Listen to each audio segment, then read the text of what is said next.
하니라. 아멘. 오늘 우리가 읽은 본문의 내용은, 또 오늘 제가 정한 창세기 41장의 내용은 아무도 해몽하지 못했던 바로의 꿈을 요셉이 해몽했다라고 하는 내용으로 시작됩니다. 바로는 그렇게 애굽의 그 누구도 해몽하지 못했던 자신의 꿈을 요셉이 바로 해몽하고, 그리고 요셉이 그 꿈에 대한 대책을 지혜롭게 내는 모습을 보고 애굽의 총리로 임명합니다. 다시 말하면 히브리 종이었던, 아니 죄수였던 요셉이 그 요셉의 옷을, 죄수의 옷을 벗고 총리의 옷을 입는 내용이 오늘 본문의 내용입니다. 완전히 신분이 달라지고 완전히 삶이 달라지는 내용이 오늘 본문의 내용입니다. 그런데 오늘날 우리는 요셉이 애굽의 총리가 됐다라고 하는 내용이 너무 익숙한 내용이지만, 그래서 너무 당연하게 받아들이는 내용이지만, 당시에 요셉이 애굽의 총리가 되었다라고 하는 사실은 굉장히 파격적인 일이었습니다. 애굽 사람들은 히브리 사람과 식사하면 부정하다고 여겼습니다. 마치 히브리 사람이 죄인들과 식사하면 그 죄가 전가되어서 창녀와 식사를 하면 창녀의 죄가 전가되고, 나라를 팔았던 세리와 식사하면 나라를 판 죄가 전가되어서 그들과 식사하면 부정해진다고 여겼던 히브리 사람들처럼 애굽 사람들도 그 히브리 종들과 히브리 사람과 식사를 하면 자신의 신에게 벌을 받는다라고 하는 사상이 그들 가운데 있었습니다. 그래서 애굽 사람들은 히브리 사람을 죄인 중에 죄인으로 생각했고, 히브리 사람을 사람 취급하지 않았던 것이 당시 사회의 모습이었습니다. 그런 상황 속에서 요셉을 총리로 세운다는 것은 바로의 입장에서도 엄청난 부담이었습니다. 왜냐하면 우리가 부정하게 생각하는 그 사람이 애굽의 총리가 된다라고 하는 것은 누가 생각해도 그 일에 대해서 찬성할 수 없었기 때문입니다. 제가 이 말씀을 어떻게 하면 조금 쉽게 설명할 수 있을까 이렇게 생각을 했다가 이 충격이 어느 정도일까를 생각했다가 이런 생각을 했어요. 지금 북한의 지도자가 김정은이잖아요. 우리가 김정은을 생각하면 우리나라와는 어울리지 않다고 생각합니다. 뭐 지금 거기에다가 막 핵을 개발한다고 하죠. 미사일 막 빵빵 쏴대죠. 막 이런 상황에서 김정은에 대한 그 마음들이, 시선들이 결코 좋지가 않아요. 그런데 이런 상황 가운데 갑자기 우리나라 대통령을 김정은으로 세우겠다라고 하는 것과 비슷한 충격이 애굽 사람들에게 있을 수밖에 없었습니다. 그래서요, 이 바로는 요셉을 총리로 세우는 일에 있어서 엄청난 퍼포먼스를 합니다. 그게 무엇이었냐면, 애굽의 왕만 낄 수 있었던 인장 반지가 있습니다. 오늘날로 치면 조선시대의 옥새와 같은 거예요. 그 옥새가 찍히면 그것은 임금이 정한 일이기 때문에 그 나라의 누구도 그 일에 반대할 수가 없어요. 그런 옥새를 총리가 된 요셉에게 줍니다. 그리고 당시 제사장들만 입을 수 있는 세마포 옷을 그에게 입힙니다. 그것뿐만 아니라 목에는 부와 권력을 상징하는 금 목걸이를 메어줍니다. 뿐만 아니라 그에게 버금수레라고 하는 애굽의 바로 다음 사람, 그러니까 애굽 권력 순위로 있어서 바로 그 신의 아들로 여겨졌던 바로를 제외하고 당시에 애굽에서 최고 권위를 가진 사람만 탈 수 있는 버금수레에 요셉을 태워서 모든 사람들로 하여금 그 요셉의 발 앞에 엎드리게 하는 퍼포먼스를 합니다. 뿐만 아니라 심지어 제사장의 딸과 결혼을 시켜서 아무도 요셉으로 하여금 아무도 요셉에게 대하여 불만을 토로할 수 없을, 아무도 요셉이 총리가 된 것에 대해서 반대 의견을 낼 수 없도록 그렇게 퍼포먼스를 진행하게 됩니다. 왕권을 상징하는 것들을 내어주는 것뿐만 아니라 모든 백성에게 만약 요셉의 말을 따르지 않는다라고 한다면 너희들은 나의 심판을 받을 것이다 라고 하는 엄중한 경고와 설득을 하게 됩니다. 여러분 한번 이런 일들이 이렇게 이루어졌다라고 했을 때 우리는 한번 생각해 볼 수 있습니다. 바로는 왜 자신에게 이렇게 정치적인 부담이 되는 일이었음에도 불구하고 요셉을 총리로 삼아야만 했을까? 도대체 요셉을 총리로 삼는 일이 얼마나 중요했기에 바로는 이처럼 퍼포먼스를 펼치지 않으면 아무도 인정해 주지 않을 요셉을 총리로 세웠을까라고 하는 질문을 던질 수 있습니다. 오늘 그 질문을 가지고 왜 바로가 요셉을 총리로 세워야만 했는지에 대한 질문을 가지고 오늘 말씀을 좀 나눌 때 저와 여러분 가운데 하나님의 특별한 은혜가 임하기를 주님의 이름으로 축원합니다. 첫 번째, 바로가 이렇게 결정적인 정치적으로 중요한 결정을 할 수밖에 없었던 이유를 성경은 이렇게 표현합니다. 하나님의 영에 감동된 사람을 우리가 어찌 찾을 수 있으리요. 한마디로 요셉이라고 하는 사람이 하나님의 영에 감동된 사람이었기 때문에 바로는 그 하나님의 영에 감동된 요셉을 총리로 세울 수밖에 없었다라고 설명하고 있는 것입니다. 그러면 하나님의 영에 감동됐다라고 하는 것이 도대체 어떤 의미가 있는가? 바로가 꿈을 꾸었습니다. 7년 동안 애굽에 대풍년이 일어날 것이고 그 이후에 7년 동안 대흉년이 일어날 것인데 이 대흉년은 앞에 있었던 대풍년을 기억하지도 못하게 할, 애굽이라고 하는 나라를 망하게 할 흉년이라고 하는 내용들의 꿈을 꾸게 됩니다. 그리고 그 꿈에 대한 해몽을 요셉이 합니다. 이 꿈은 애굽에 일어날 일이고 반드시 일어날 일이고 속히 일어날 일이고 이제 앞으로 7년 동안 대풍년이 있을 것이고 7년 후에는 애굽을 망하게 할 흉년이 7년 동안의 흉년이 임할 것이다 라고 하는 내용을 전해줍니다. 그리고 나서 요셉이 이야기합니다. 그러면 이 대흉년, 애굽을 망하게 할 대흉년을 어떻게 하면 이겨낼 수 있는가? 이 대흉년에도 애굽이 망하지 않을 방법인 어떠한 것인가? 라고 하는 것들을 하나님의 지혜로 설명합니다. 풍년이 드는 7년 동안 백성들에게 5분의 1의 세금을 걷어서 그것을 곡식 창고에 또 왕의 창고에 넣어두고 그것으로 말미암아 흉년이 있는 7년을 버텨내면 애굽이 망하지 않고 살게 될 것입니다. 라고 하는 이야기를 합니다. 국가적 재난 상황, 나라가 망할 수밖에 없는 그 상황을 해결할 수 있는 길을 요셉이 제시합니다.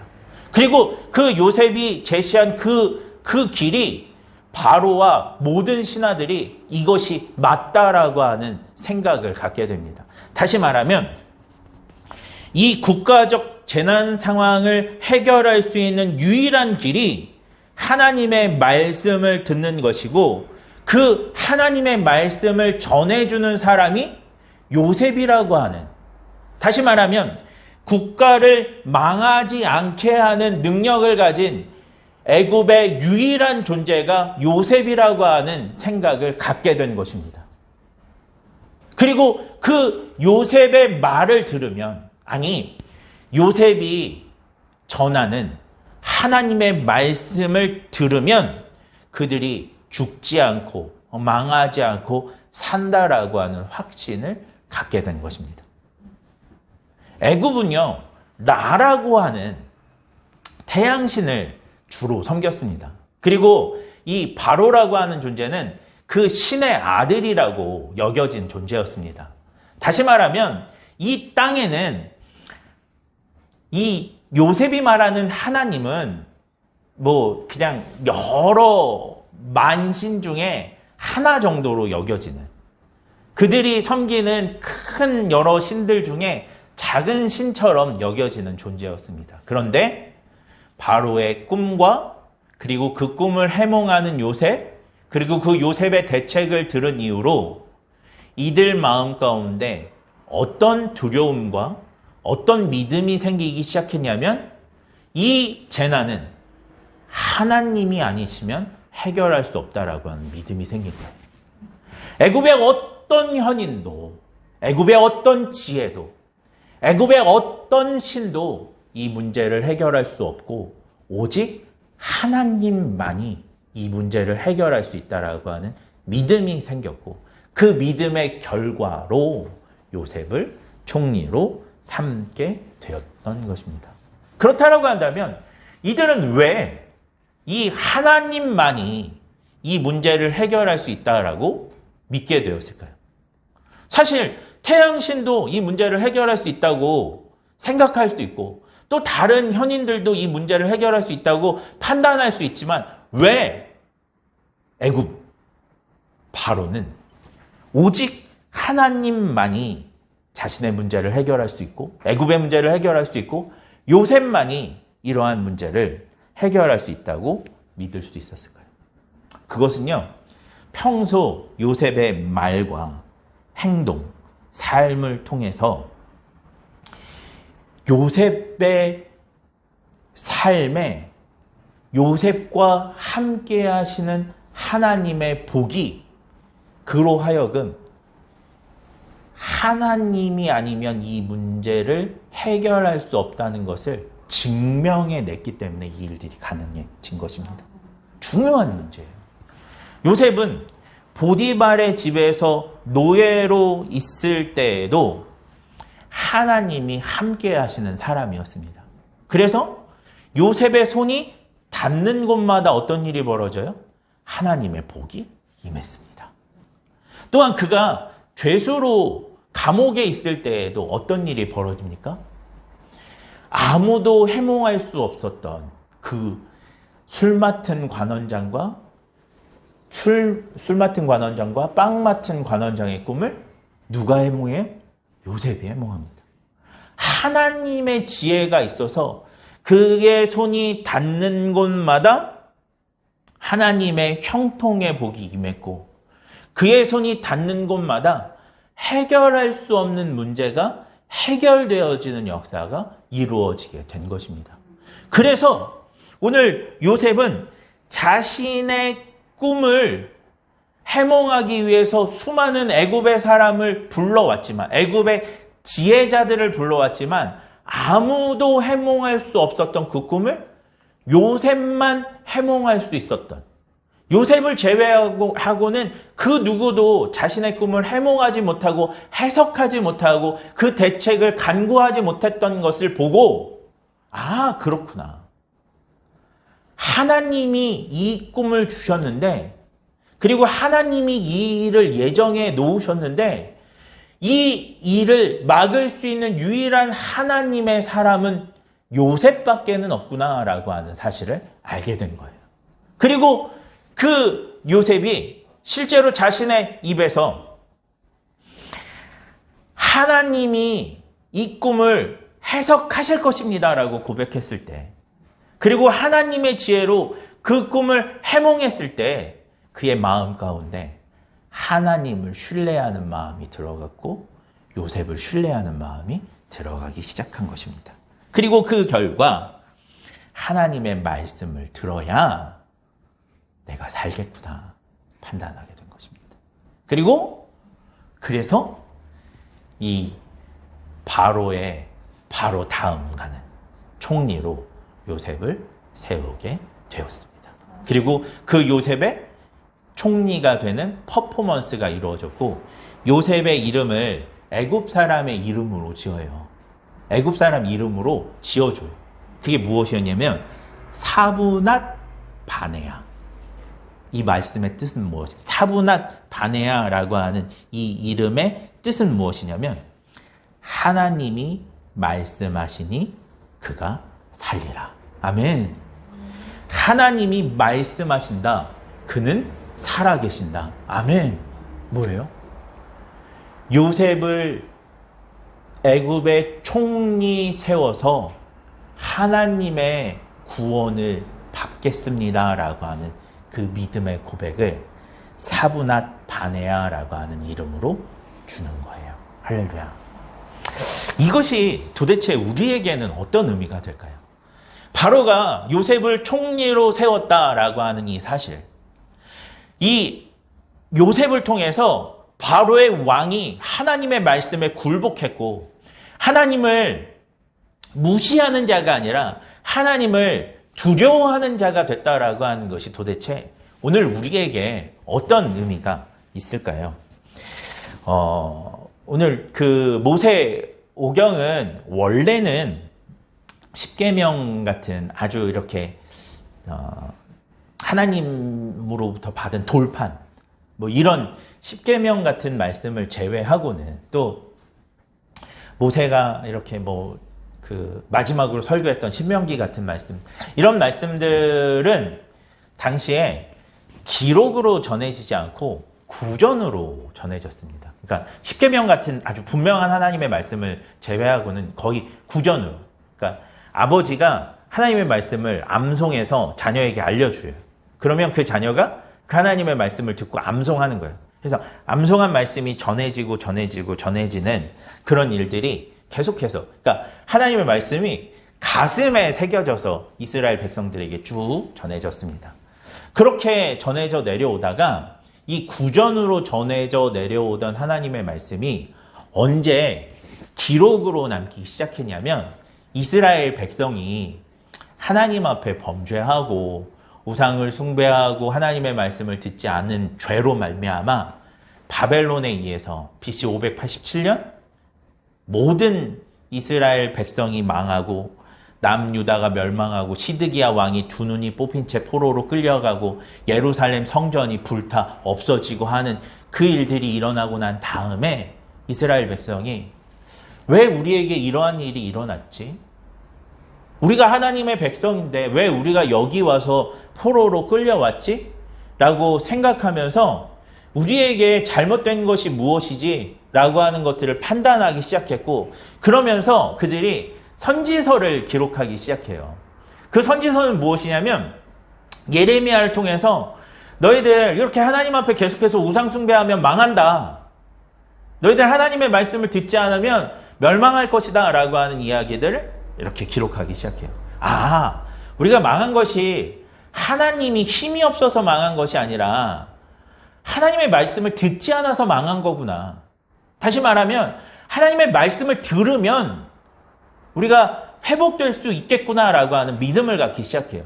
그래서 그 믿음을 가지고 예레미야를 기억하고 또 에스겔을 기억하고 여러 선지자들 이사야를 기억하면서 하나님의 말씀, 그들의 예언서들을 기록하기 시작하고, 예언서를 기록하다가 예언자들이 그러면 어떤 말씀에 근거해서 그들이 예언을 했는가라고 봤더니 이들이 모세 오경을 통해서 하나님의 말씀을 증거했구나라고 해서 그 구전으로 전해오던 또 하나님의 말씀을 기록해요. 그리고 그 기록한 말씀을 가지고 그들이 성전에서 예배를 드려야 되는데 성전은 없어졌잖아요. 예루살렘에 갈 수도 없잖아요. 바벨론의 포로로 끌려왔으니까. 그래서 그 기록한 하나님의 말씀을 가지고 어떻게 했냐면 회당이라고 하는 곳에 모여서 그러니까 각 마을에 회당이라고 하는 곳을 지어서 그 하나님의 말씀을 잘 아는 제사장 출신, 또 레위 족속, 이런 사람들을 불러다가 우리에게 하나님의 말씀을 가르쳐 주오라고 해서 그 하나님의 말씀을 읽도록 했어요. 봉독하도록 했어요. 그래서 회당에서 하나님의 말씀을, 그 기록한 하나님의 말씀을 읽으며 하나님을 말씀으로 예배하기 시작합니다.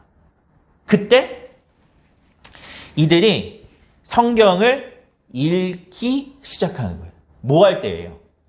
바벨론에서 종살이 할 때 성경을 기록하고 성경을 읽고 다시 하나님 말씀 앞에 서는 일들이 이루어지는 거예요. 그때 바벨론에서 종살이하던 그들의 귀에 애굽에서 종살이하던 요셉의 이야기가 들리는 거예요. 요셉이라고 하는 죄수가, 히브리 종이 하나님을 무시하는 그 세상 가운데 하나님 말씀대로 살다가 그 말씀으로 바로 왕과 싸워, 영적으로 싸워 승리했다라고 하는 이야기가 전수되는 거예요. 할렐루야. 그리고 그 바벨론 지역에서 종살이하던 사람들에게 이야기하는 거예요. 무엇을 이야기해요? 요셉이 하나님의 말씀으로 이 영적인 전쟁에서 승리한 것처럼, 아니 애굽의 총리가 된 것처럼 너도 하나님 말씀의 사람이 되면 하나님의 말씀을 듣고 경외하며 요셉처럼 어디에 있든지 무엇을 하든지 어떤 억울한 상황이든지 하나님을 경외하는 삶.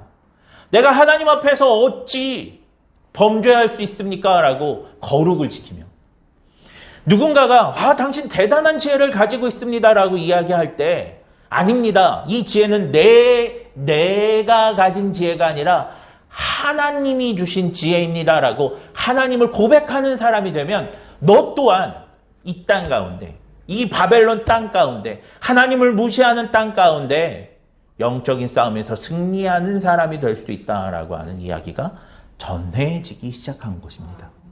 그리고 그 이야기가 전해질 때 어떤 일이 벌어져요? 다니엘과 세 친구가 나도 요셉처럼 하나님을 증거하는 사람이 되겠습니다. 나도 요셉처럼 하나님 신앙을 지키는 사람이 되겠습니다. 그 누구도 하나님을 믿지 않는 이 땅 가운데 하나님을 두려워하게 하는 사람이 되겠습니다. 말씀으로 이 땅을 정복하는 사람이 되겠습니다라고 결단하게 되는 거예요. 그리고 그 결단으로 이 다니엘과 세 친구가 무엇을 해요? 왕궁에서 나는 하나님의 말씀을 따라, 율법을 따라, 이 모세 오경을 따라 한 우상에게 드려졌던 그 고기와 포도주를 마시지 않겠습니다. 내가 채소와 물만 가지고 내가 정결한 삶을 살겠습니다. 만약에 그런 삶을 살 때 내 얼굴이 조금이라도 축이 나거나 내가 조금이라도 이 왕궁 수업을 따라가지 못하게 한다면 나를 죽여도 좋습니다. 라고 결단하는 요셉처럼요. 바로 왕 앞에서 당신의 이 문제를, 애굽의 이 문제를 해결할 유일한 분은 하나님 외에는 없습니다.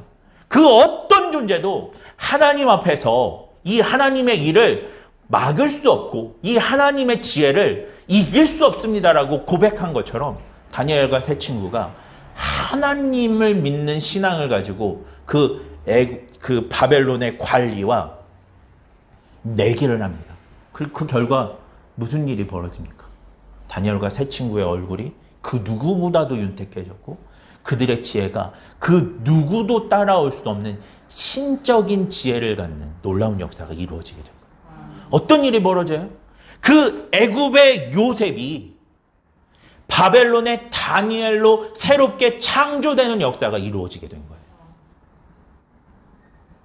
이 요셉의 이야기를 통해서 그런 희망을 갖게 되었고 그런 희망의 결과가 그 바벨론의 다니엘이라고 하는 새로운 인물로 탄생되는 역사가 시작되었습니다. 오늘 이 본문의 말씀은 저와 여러분에게 하나님의 또 다른 부르심입니다. 지금 이 땅도 사실은 영적인 바벨론 상태이며 영적인 애굽 상태입니다. 지금 이 땅은 하나님을 경외하지 않습니다. 지금 이 땅은 하나님을 경외하는 자들을 결코 존중하지 않습니다. 오히려 교회가 이 사회의 악이라고 손가락질하는 경우도 생겨나고 있습니다. 이러한 영적인 바벨론, 영적인 애굽 상태에 있는 우리에게 하나님은 요셉의 총리됨을 통해서 말씀하십니다.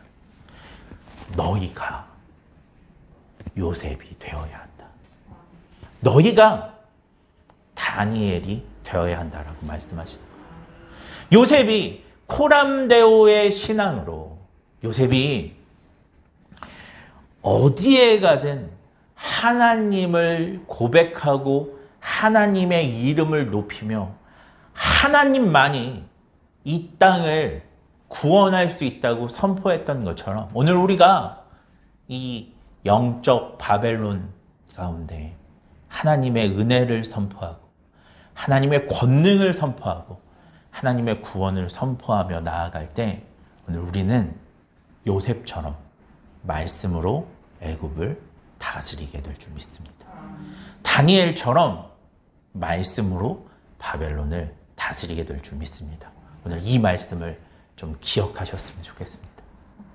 바로가 정치적 위기를 알면서도 애굽의 총리로 요셉을 세웠던 것처럼 오늘 우리가 말씀 앞에 서서 하나님을 경외하는 삶을 살 때 이 세상이 하나님을 무시하고 하나님을 경외하지 않는 이 세상이 우리를 이 세상의 우두머리로 세워 하나님의 말씀으로 우리를 통치해 달라고 부탁하는 역사가 오늘 우리 가운데에도 일어나기를 그런 일들이 나타나기를